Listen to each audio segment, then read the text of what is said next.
How's it going, everybody? This is Spencer here with a little bit of a different video today. So, as a lot of you may know, or if you just have had your head stuck under a rock for various reasons, Dante has been officially announced as DLC for Shin Megami Tensei 3 Nocturne HD Remastered. My god, that is a very, very long title, so for the remainder of this I will pretty much just be referring to it as Nocturne Remastered.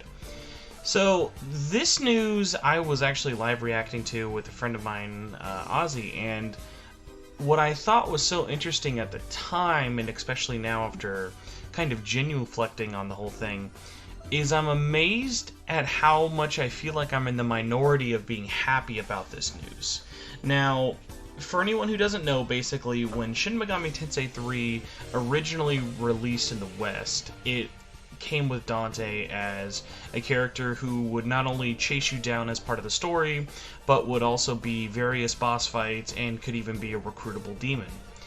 And for Nocturne Remastered, we found out we're getting the Maniac's Chronicle edition, which basically replaced Dante with Raito from Devil Summoner, which is really exciting in all honesty, especially for me as a Raito fan and a Devil Summoner fan, and even just from the fact of we've never had an officially released an English version of this game, so having that be the default one that comes with Nocturne Remastered I always thought was really, really cool and really, really exciting. That being said, I was always really bummed as a Devil May Cry fan that there was never an option, but there were so many various factors kind of keeping it from being separate, including like legal of like, okay, obviously Capcom would have to give the okay. There are so many other things kind of up in the air because of like IP law being different in the West as opposed to it in Japan, in terms of, okay, does Atlus still like basically have the rights to do it even without Capcom's approval? But kind of putting that a bit aside to it, even if like that was the case and Atlus Japan came out and said, hey, we have to make them DLC because of legal reasons or whatever, there are various little things about it that I already kind of am like, okay, well, that's fine for a couple of reasons. So I wanted to basically make this video giving my thoughts and basically kind of summarizing this into 3 points. For point number 1, what I really want to bring up is the fact that this is optional DLC. And obviously, as anyone who probably is an Atlus fan, especially currently with the age of DLC and stuff we live in, most fans are not really basically a fan of any form of DLC. We all know it's made before development has even finished, so by the time the disc is in our hands, we know that no extra work needs to really be funded. They just basically make and produce all of this DLC under the assumption that people are going to buy it, so they might as well strip it out of the game anyways. Obviously, that's not a very consumer-friendly tactic, and there's a whole other discussion and debate that I've had many times on the podcast about this, but why it doesn't feel as scummy to me with this one is just because of how different of an experience that is, and there's no easy way to kind of have it in the base game without it sort of already being included. And then that kind of goes back to, okay, obviously before really any of this video started, I should have just said, hey, obviously Dante being included for free should be the default thing. That is how it kind of like, it's like, hey, this is a remastered version, so really selling back any of it as DLC is going to be a really tough pill to swallow for a lot of people, and as a lot of the internet's reaction has shown, that is the case. Although that being said, I will say I was very, very surprised I ran a Twitter poll a couple of days ago, as well as a Facebook group poll for the Shin Megami Tensei Network group. I was so amazed at basically how much more overwhelmingly positive everyone was about it, kind of giving credence to the whole thing about, hey, if you're complaining about it on the internet, whether you're right or wrong, you're more than likely the vocal minority still. A lot of people just kind of are quiet, enjoy it, take it as it is, and get going. So number 1 point of it being optional, so I'm not really as mad, is that version of Nocturne is still there on our PlayStation 2s, or PS3s if you want to download it digitally. So, like, that original version of Nocturne is still there, and just having it kind of as an optional piece of DLC to still make it possible to me just sort of felt nice in terms of like, alright, that's not really that big of a deal. Yeah, it's technically cut out, but I'm really buying Nocturne Remastered for the Rhino content and all of the new quality of life changes, and I mean, even just for such a stupid little Spencer thing of like, I'm excited for the trophies. That's really it. Okay, so point number 2. Obviously, while Dante is a character and a lot of his story sequences are, for the most part, done from the original game's development, one of the big things that Nocturne Remastered is adding in is voice acting. Obviously, I'm really, really excited to hear Dante's English voice acting choice for this DLC. A part of me is expecting they're probably going to do Ruben because he's more popular from 3, 4, and 5, but there's a really, really tiny part of me that would be like, hey, this would be really extra and really stupid if they actually go through the trouble of getting Matthew to do, like, really over-the-top, cheesy, bad voice acting, a la DMC2.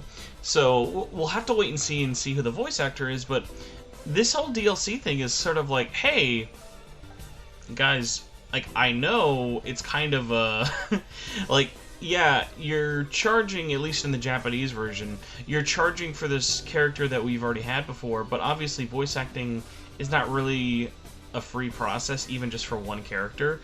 So even if the whole licensing argument kind of gets thrown under the table, at the end of the day, it's kind of undeniable of like, hey, they're going to have to pay for a voice actor. Like, that's not cheap for any amount of time. And even though Nocturne is not a game with like a crazy large cast in terms of like major speaking role characters, because we haven't really had it confirmed to us how much voice acting is going to be in there, I would be very surprised if everything in the game is voiced. Just because I think that at the end of the day, they know this is still a budget title, and in Japan, the price even still shows that. And one last little thing, though, before I move on to point number 3, and something I just kind of want to will into existence. People are getting really, really, really hung up on the fact that this game is 980 yen, so a little bit under $10 in Japan. What I kind of take issue with this is the fact that, like, everyone is assuming then when it comes out in America, it's immediately going to be $10. Now, to that point, if you look at all of Atlus's most recent titles where they've had DLC in Japan and they've had DLC in America, yes, in America, most of their DLC is more expensive in America than it would be in Japan. Most likely in an effort just to round it up, just because that's a weird consumer thing. But either way, I think one of the smartest and easiest marketing decisions they could do for this game that they probably don't feel comfortable enough releasing a giant big box collector's edition for is if they wanted to cheap out and have a pretty underwhelming in terms of like as a collector fan process, but like really easy in terms of like haha, that's a funny day one edition name, would be like all they have to do is hopefully ask Ghostlight Games for permission, of course, but just make the Day 1 edition of Nocturne HD in the West be the Dante from the Devil May Cry series Day 1 edition, and just be like, hey, if you buy this game in the West on Day 1, you get Dante for free. That way, it's shutting up all the fans. Obviously, it's not immediately unlocked on all copies of the game, but oh, and also, I should say, just because there is a small chance of me saying that, someone's going to be like, oh, well, maybe they do in the West because it is delayed. Atlus did announce this within 12 hours of the Japanese release, Atlus West, that is. So when Atlus West announced it, they did preface it by saying Dante is returning as DLC. So they're even confirming that he will be DLC in the Western version as well. So yeah. If you guys want to basically just start banging that drum now, like, we've got many months until this game comes out in the West, like, just basically keep pressuring them, be like, hey, just give this to us as Day 1 DLC.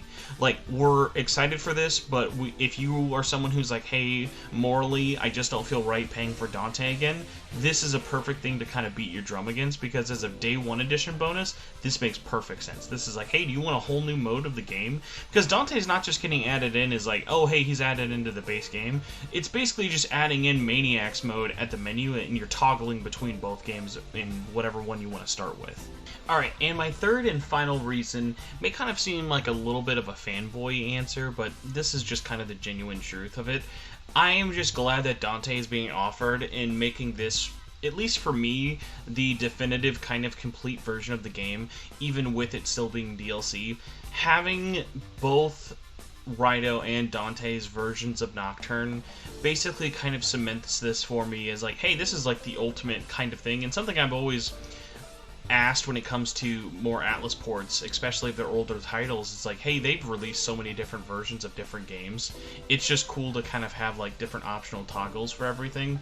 So that just makes me like so excited to just know that whenever I want to check out either Rido or Dante or just pick up Nocturne in general, that this remastered version, obviously assuming that there's no like huge crazy grieving errors with it, like this will just be the definitive version of that game. And that always like is really nice when there's just like, oh my god, okay, like this is the best version of the game, it's got everything in there, and you just kind of like know you can move on from there. Similar to like I know how some people feel with I was gonna say Royal, but in my head I keep wanting to say TMS Encore. But either way, like any sort of like kind of complete edition, it doesn't even have to be an Atlas game like that. But it always just feels nice when you have everything kind of in there. Like when a fighting game releases tons and tons and tons of DLC, and you finally get that like Ultimate Edition where it has all of the characters on the disc, and it's just like, oh great, like you know you're not done playing this game, but this game. You know you're not done playing this game, but you know that the development of DLC and new content's done, so like this is basically going to be like that pristine forever version. So yeah, I know, like I mentioned various times in the video, a lot of people are upset. A lot of people are just kind of wishing this was going to be free. Some people thinking that it's not very like consumer friendly. And I'm totally here for that argument. I'm totally here for that discussion.